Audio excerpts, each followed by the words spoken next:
Tumekuja kuripoti polisi kama tulivyotakiwa jana baada ya kuachiwa. Tumeambiwa turudi Alhamisi saa 4 asubuhi. Kwa tutarudi Alhamisi saa 4 asubuhi. Kuna mambo kadhaa ambayo nataka kusema kwa niaba ya chama chetu. Mimi nimekuwa mahabusu ya polisi tangu tarehe 22 kwa siku 21 mfululizo. Kwa hiyo sikuwa najua kwa undani kilichojitokeza. Jana usiku nimepata nafasi ya kuona mambo mabaya sana yaliyojitokeza. Vijana wengi wameumizwa, wameuawa. Familia nyingi zimepoteza ndugu zao. Mali zimeharibika. Kwa niaba ya chama chetu nataka kutoa pole kubwa sana kwa Watanzania wote waliopoteza ndugu zao, waliopoteza mali, hasa waliopoteza ndugu zao.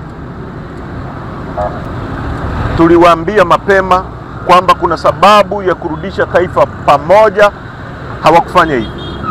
Wamefikisha taifa letu kwenye hali mbaya na ngumu.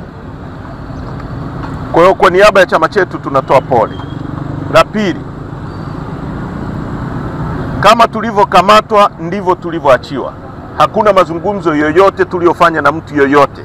Nataka hili liwe very clear kwenye public, kwa sababu watu wasilete propaganda kwamba tumeachiwa kwa makubaliano fulani. Hatuna makubaliano tulioachiwa nayo. Bado sisi ni watu tunaamini ni innocent, na tunataka watu wengine wote wanaoshikiliwa kinyume cha utaratibu waachiwe, waende kwenye familia zao. Tunataka watu wote walioachiwa, waliokamatwa, wanaobambikiwa kesi iachwe mara moja. Jambo la tatu, nchi hii ilipata uhuru mwaka 61. Hatutakubali kuwa koloni la mtu tena. Hilo jambo haliwezekani kwenye nchi hii. Hii ni nchi yetu sote, lazima tuheshimiane, ni nchi ya kidemokrasia na lazima watu wasikilize.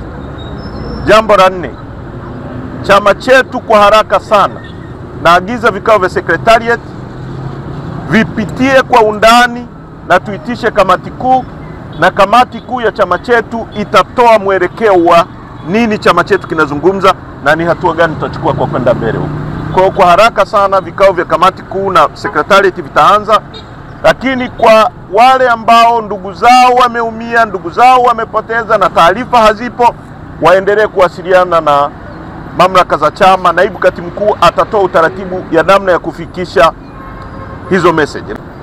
Iruhusu watu wachukue ndugu zao, wapate familia ya ndugu zao, wawazike kiafrika kama tunavyojua, kitamaduni, kiafrika, kidini kama tunavyojua. Wasiendeleze maumivu kwa familia ambazo zimepoteza ndugu zao.